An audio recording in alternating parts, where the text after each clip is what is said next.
آج تو بری صحبت، آج تو بری مجلس ہر ایک کے ہاتھ کے اندر ہے موبائل کی صورت۔ آج اس دور میں سب سے برا ہم نشین یہ موبائل ہے ہمارے پاس، کیونکہ یہ دور ڈیجیٹلائز ہو چکا۔ انٹرنیٹ نے اس دنیا کو ایک ماڈرن ولیج بنا دیا ہے کہ کسی کے پاس جانے کی ضرورت نہیں، وہ جو کچھ کر رہا ہے وہ سارا کچھ آپ اپنے موبائل میں دیکھ لیں۔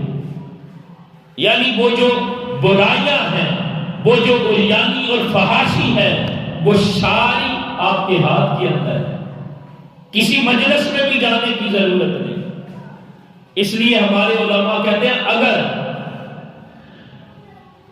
امریکہ ہم پر ایٹم بم گراتا نا تو اس کا اتنا نقصان نہ ہوتا جتنا نقصان امت مسلمہ کے جوانوں کا انٹرنیٹ کی وجہ سے ہو رہا۔ ایک طرف آپ کہیں گے کہ اس کے فائدے بھی ہیں، بے شمار فائدے، لیکن میں یہاں پر بات کر رہا ہوں اس قوم کے ان نوجوانوں کی جو غیر تربیت یافتہ ہے، جن کی تربیت نہیں ہوئی، انہوں نے انٹرنیٹ کو استعمال کس طرح کرنا۔ آج تو نوجوانوں کا حال یہ ہے کہ 12 بجے تک، رات کے 1 بجے تک وہ موبائل کو نہیں چھوڑتے، اور صبح اٹھ کے پھر انہوں نے فجر کی نماز کس طرح پڑھنی۔ یعنی یہ جو برا ہم نشین ہے نا، یہ ہمارے ہاتھ میں ہے،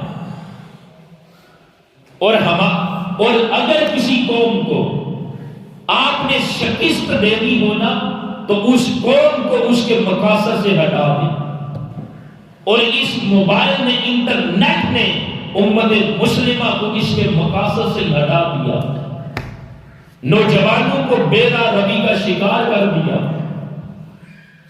تنہا بیٹھے ہیں، اللہ جانے کیا دیکھتے ہیں۔ تو دوستان محترم، آج کسی بری مجلس میں، کسی بری سنگت میں جانے کی بھی ضرورت نہیں، ساری بری مجلسیں یہ آپ کے موبائل کے اندر آ گئی۔ ساری بری مجالس، ہر طرح کی بے حیائی، ہر طرح کی عریانی اور فحاشی آپ کے موبائل کے اندر آ گئی۔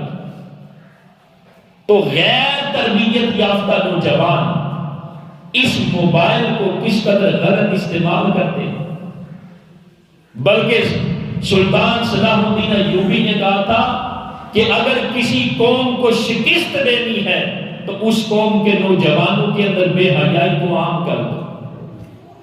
اگر کسی قوم کو شکست دینی ہو، اس قوم کے جو نوجوان ہیں ان میں بے حیائی کو عام کر دو۔ اس موبائل نے امت مسلمہ کے نوجوانوں کو کس قدر بے راہ روی کا شکار کر دیا ہے کہ رات 12 بجے تک، 1 بجے تک تنہا بیٹھ کر اس موبائل کو استعمال کرتے ہیں، تو پھر صبح فجر کے وقت ان کی آنکھ کس طرح کھلے؟ کیونکہ ہماری تربیت ہی نہیں ہوئی کہ ہم نے اس کو استعمال کس طرح کرنا۔ تو دوستان محترم، حضور غوث اعظم کا فرمان سمجھے، فرمایا کہ تیرے سب سے بڑے دشمن یہ تیرے برے دوست ہیں، اس لیے کہ جس طرح کی تیری صحبت ہوگی تو بھی اسی طرح کا ہوگا۔ تیرے دوست اگر شراب پیتے ہیں تو ان کے پاس بیٹھنے کی وجہ سے تو بھی شراب پیے گا۔ اگر تیرے دوست اور ہم نشین زانی اور بدکار ہیں تو ان کے ساتھ بیٹھنے کی وجہ سے تو بھی برائی کا ارتکاب کرے گا۔ اگر تیرے دوست نشہ کرتے ہیں تو فرمایا تیرے برے ہم نشین چونکہ نشئی ہیں تو اس نشے کا اثر تجھ پر بھی ہوگا۔ تو دوستان محترم، حال ایک ہی ہے کہ یہ جتنے برے ہم نشین ہیں اور جس رنگ کے اندر بھی ہیں، ہم خود کو ان بری مجلسوں سے اور بری ہم نشینیوں سے خود کو دور کر دیں، تاکہ ہماری جو زندگی ہے وہ پاکیزہ ہو، ہماری زندگی صاف ستھری ہو، اور اس پاکیزہ زندگی کی وجہ سے ہم کل قیامت کے دن اللہ اور اس کے حضور سرخرو اور کامیاب ہو جائیں۔